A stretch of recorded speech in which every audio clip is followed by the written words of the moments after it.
The terror trail through Delhi's busiest streets, Connaught Place, Mayur Vihar and finally Chandni Chowk. We're talking about the i-20 car. It was spotted at Connaught Place and Mayur Vihar. It was loaded with high-grade explosives.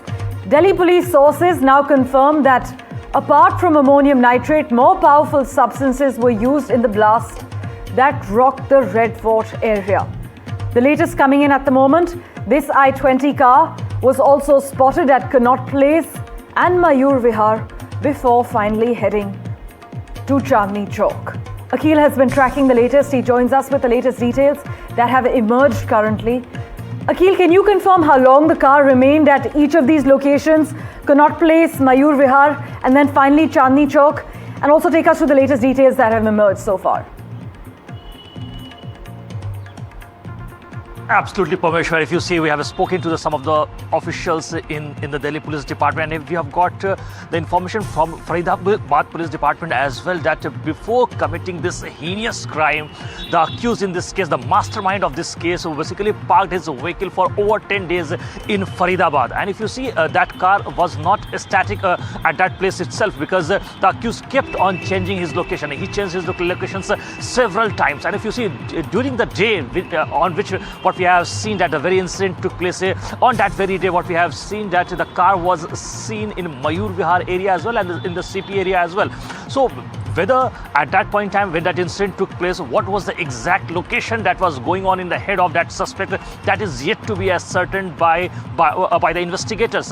But in this case, so far the details that we have got from the Delhi police sources that with the help of CCTV footages, they have been able to locate the entire trail of the distance that has been covered from Faridabad towards the national capital, Red Fort area. Because if you see, the accused has been hiding in Faridabad area for a very long time, and after coming over here in this near Sunehri Bagh Masjid area, he parked his vehicle for more than 3 hours. So it's a very big question, and in that respect what we have seen that the political blame game is still on in that regard.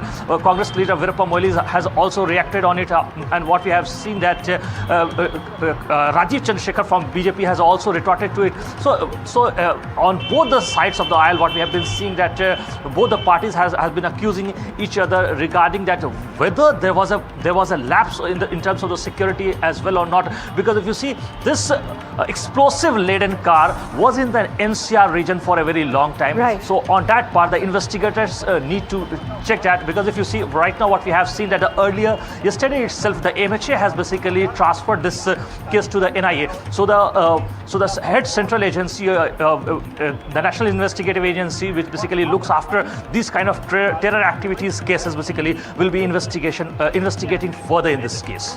Well, Akhil, it's absolutely baffling how these suspects managed to drive through these high surveillance zones undetected with a car rigged with explosives. At this point, Akhil, any evidence that points to a foreign handler? And do we know whether the officials and authorities are tracking a digital or financial trail at the moment?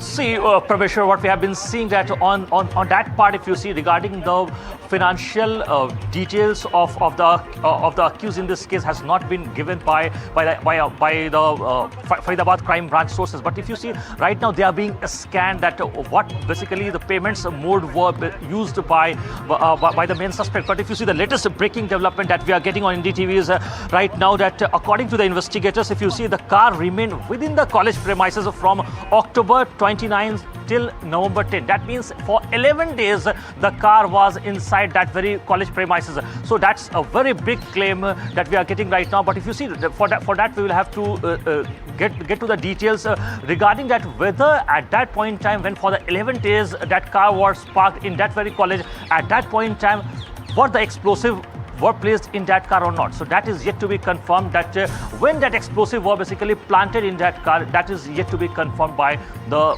Faridabad Police Crime Branch team. Akhil, very crucial update you've given us at the moment.